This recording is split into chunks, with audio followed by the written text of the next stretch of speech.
13 दक्षिण पश्चिम ओडिशा रे झड़ वर्षा। मार्च 13 तारिख पर्यंत सारा ओडिशा रे तापमात्रा वृद्धि पाइब। गोटे दुईटी स्थान रे दिनर तापमात्रा 40 डिग्री पार होइजिब।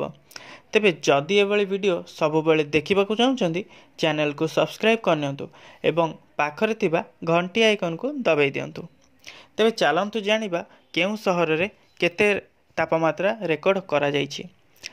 मालकानगिरी, भवानीपाटना, तालचेर, बलांगीर, अनुगुल प्रभृति सहर रे प्रबल ताती अनुभूत हेबा सह चलित वर्षर सर्वोच्च तापमात्रा एही सहर गुड़िकरे रेकर्ड हेबो।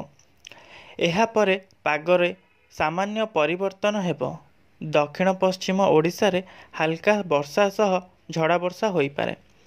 15 तारिख पर्यंत झारसुगुड़ा, केउंझर, मयूरभंज, बालेश्वर, देवगढ़, अनुगुल और ढेंकानाल जिलार गोटी दुईटी स्थान रे काल बैशाखी सह वज्रपातर आशंका रही बोली भुवनेश्वर स्थित आंचलिक पाणीपाग विज्ञान केन्द्र पक्षरु सूचना दिया जाइछि।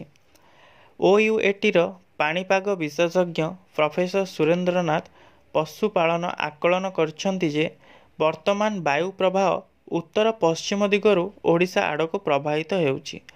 तेणु तापमात्रा बढ़िबो परे ओडिशा उपरे एक गुरुचाप बलय सृष्टि हेबार संभावना रही। तेणु बंगोपसागरीय पवन दक्षिणरू राज्य को प्रभावित हेबो। प्रभाव रे आसंता 16 और 17 तारिख रे आभ्यंतरीण और पश्चिम ओडिशा रे कुआपथर वर्षा होई पारे। हेले 14 तारिख पर्यंत पाणीपाग सुखिला रहिबो।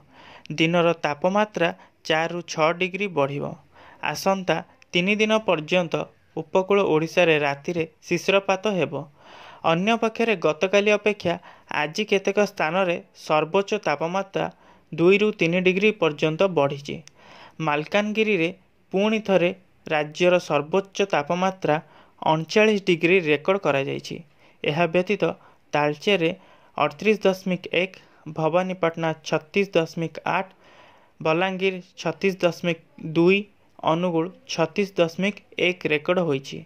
मोट 11टी सहरर तापमात्रा 35 डिग्री उपरे रहितला।